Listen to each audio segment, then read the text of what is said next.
PD Beats here from Pop Turnus, speaking to John Luis Castellanos about Uglies, which is streaming worldwide now on Netflix. Welcome to the show, man. Welcome back to the show. It's good to see you again. Good to see you as well, man. Hope you're well. I'm I'm doing well, and I hope you're well too. And congratulations, you were so good in this. I mean, there's two things at play when I'm watching this. We're going to talk about kind of the fact that it's adapted to a very popular book because I love those kind of conversations. But I think watching this film, you know, the eye candy aesthetics just blow me like it blows me like away, basically. You know what I mean? Like it looks so good, a dystopian future. But this has a really important message for youth and the kids as well that I really loved as well about being yourself. Do you see that kind of push and pull tag team when you're reading the script for this? Like it's gonna be like this big kind of sci-fi dystopian world, so it's gonna look good, but it also Yeah. really important message wise, man.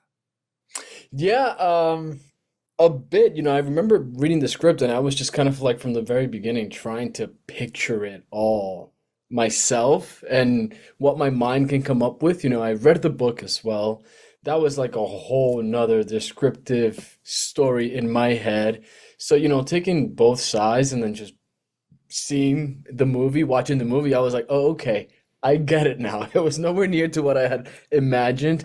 But, through and through, I think overall from the book, from the script, going onto the screen, everything, I think we definitely got that message across of what it is that we're trying to tell. Yeah, there's a lot of eye candy, Yeah, like you said. exactly. Yeah, that's pretty cool. I agree. The uglies aren't really ugly. I think everyone looks pretty good in the film. But I think we did get the message across of like free will, make your own choice. No one can tell you what to do but yourself. You're perfect the way you are at the end of The the day. aesthetics and the scenery is eye candy, absolutely. Yeah, yeah, yeah. I mean, look, it's a first for me being a part of a dystopian sci-fi movie. I Yeah. feel like I'm, Star Wars or Dune or something like that. It's kind of on that caliber in terms of the eye candy, I guess you would say. Now that kind of like oh man, it's so funny because it's like, I follow NASA on Instagram and I have for years. It's all it is, man. It's space eye candy. It just looks so cool. It's Eye like candy. stars and planets. It's awesome stuff. Like it's really cool. Yeah, another meteor approaching Earth Dude, somewhere. it's I can't. fantastic. There's so many cool photos and it's awesome. And I love seeing the backstories of like where they're shot from. It's the coolest thing. Yeah. But getting back to Uglies, I mean, that script to screen journey is really cool because you talked about like dystopian future.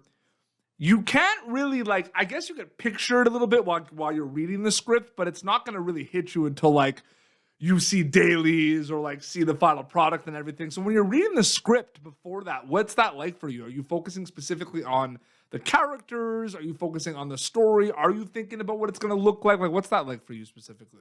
Yeah, I mean, I think at one point I gave up as to what this.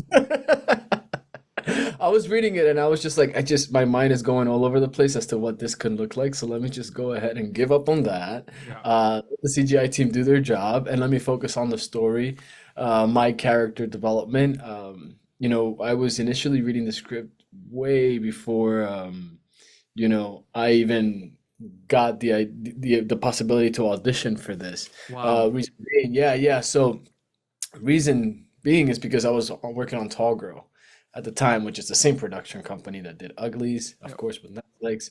So I was kind of like hearing a whisper here and there. I got my hands on the book and everything, all these things, and I'm like reading the book, and then I'm like reading that there's a script. I'm like, okay, there's a script, and then next thing you know, I get the audition. So I'm like, okay, that's cool.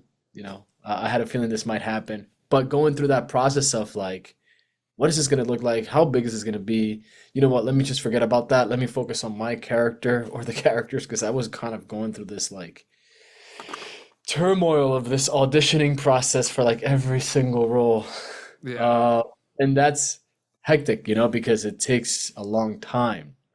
You Yeah. kind of have to see the director, see the producers, chemistry read with Joey King, all these things. You're wondering if you're doing the right thing, and you're going back to the pages and everything. So it's kind of like a really big self-discovery process, Mhm. especially when you're taking an adaptation from a book. It's a book adaptation, and you're trying to do these characters justice, if that makes Well, it's a sense. perfect segue to my next kind of thought and question. I mean, more characters than other. I think like Joey's character and Chase's character and Brianne too. I mean, your character a little bit too. I mean, there's a lot of like obviously self-reflection going on and figuring things out, right? And it's just kind of set in this kind of dystopian future with these kind of artificial intelligence kind of makeovers and everything.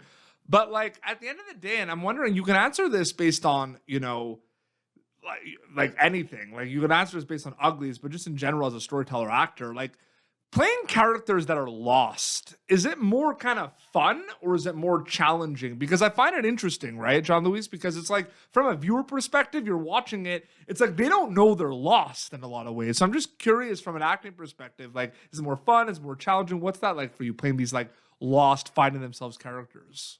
I think it's more fun, honestly, just because you really don't know what you're doing, honestly. Even as an actor, sometimes you're just like, let me make a choice, and if this works, this works. So you kind of go into it, I'm just gonna go ahead and have fun myself. Yeah. And the story itself will find me.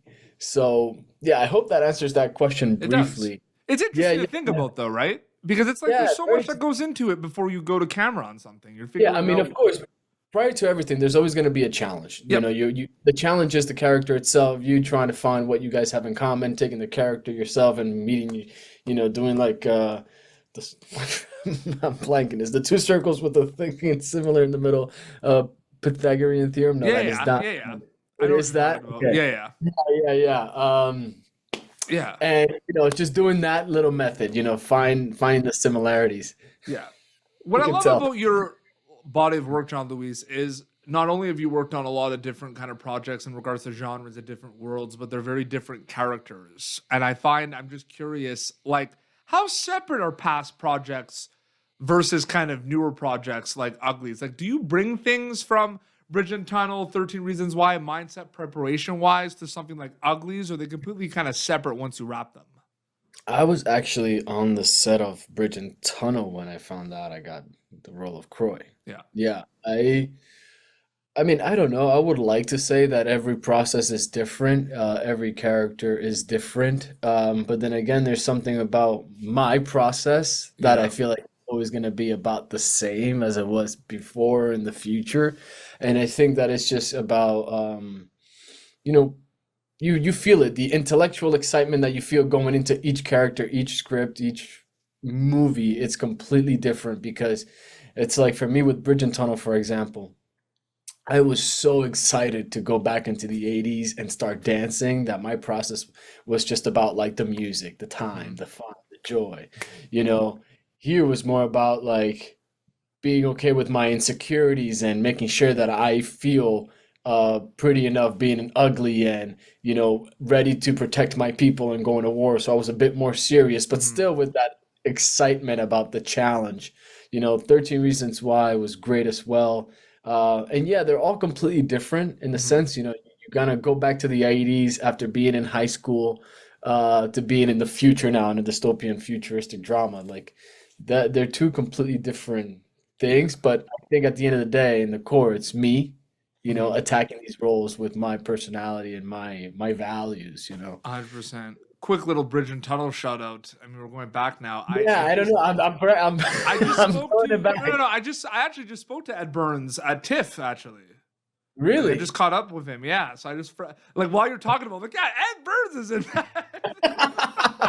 Dude, such a great guy. I love that guy, So good. honestly. But dude, I also have to say, we're going back. I mean, 13 Reasons Why. I mean, dude, your character in that was so dynamic. Like, I can't even imagine how It hard was that intense. was. That It was talk about a intense. challenge, that's hard because that was like a love-hate character. Like, I didn't know if I was supposed to like you Yeah, or me hate neither. you. Honestly, I didn't even know if I was supposed to like myself. It was um it was actually the first time that I was a series regular on a Yeah. project and I'm acting around. I remember thinking, I'm like, oh my God, these people are so good. Like, Mhm. oh my God, they're so grounded. Their performances, like their characters are really going through some like real life stuff that a lot Yeah. of people deal with. This isn't just like a Marvel's Runaway type of thing, science Yeah. fiction. This is reality now, and I have to bring my performances down and make them, relatable. So that was a really big challenge. Like that was a really big challenge Your that show for character me. was literally a tug and war for the audience, if you think about it. Like, it was Yeah, literally like, it was a tug of war. Like, it that's was what a your tug of character war. was. Yeah.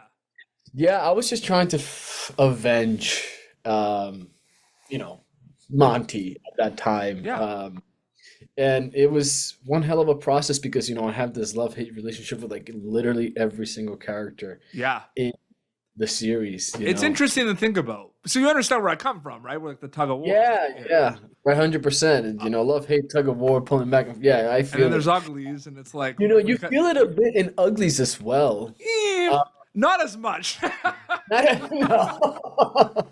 No. I personally felt it. I wanted to make sure that going into it, I didn't want to come in off too hard because this guy is cautious, and if anyone is gonna infiltrate his family or his crew or Yeah. whatever, he wants to kind of be. But he's also not great at times. Yeah. Movie's out. We could talk about it. Like, yeah. Yeah, the Uglies is out. Yeah. It is, but so he's curious, and just something's off for him, and at the end of the day, he's right. Well, here's the thing. This is going to be like, I feel like if we talked about this on a podcast, our brains would be mush, but it's like, are there actual villains in movies, or are they just misunderstood people? It's like, that's the big question. I think it's misunderstood people. I think villains don't exist. Can you imagine being doing a debate? There's no such thing. Everyone's the hero to their own story. It's crazy, man. And there's the anti-hero. We can go on and on. Last quick question before we wrap up with Uglies, available now on Netflix. Such a good cast on this. No matter whether you've been in a set one time or thousands of times, you're always going to learn something new. So I'm just curious, specifically with Uglies, were there any kind of learning experiences from an actor storyteller perspective that you could take to current and future projects for you specifically? Yeah, I think, to be honest, for me, being a sci-fi, one thing that I definitely took from this was just trusting the team more. You know what I mean? Like, shout out to the crew. Can we give a shout out to the crew? The crew. Shout out to the crew. Yeah. No, 100%. Because, like, going back to our initial questions and topics of discussion, it's like you don't know what this is going to look like, so you just have to trust that. You're shooting actual fire out of a helicopter, and it's believable. And that direction they're giving you with your faces and yelling and all this stuff makes sense. I'm shooting through a building, but in reality, on set, I'm in a helicopter for the first time, by the way, ever in my life. Awesome.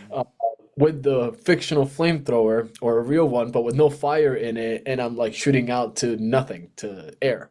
So I didn't have an eye line or anything. So you just have to trust that they're telling you, hey, you're doing exactly what needs to be done. So that trust aspect of like, hey, yeah, okay, we're doing it. And of course, working with someone like McGee, it's a huge confidence booster going into other projects. Like, the best thing that could have happened to me was going from Bridge and Tunnel to playing Croy in Uglies, because you're also working with a New York machine, a monster, Ed Burns. He's incredible. This guy is like an indie film genius. And the way he shoots it so fast, and he wants you to really like believe in yourself so much and just give it a go, and like we're moving, and what you do is great. So just, going from there to that was amazing. Absolutely. And they can catch you as Croy right now in Uglies, streaming worldwide on Netflix. I haven't checked that out yet. John Luis, so great chatting with you. Thanks so much for your time, man. Dude. It was awesome. Thank you, man. And it's good to see you again. It's good to see you again, too, man. I love your energy. I appreciate that.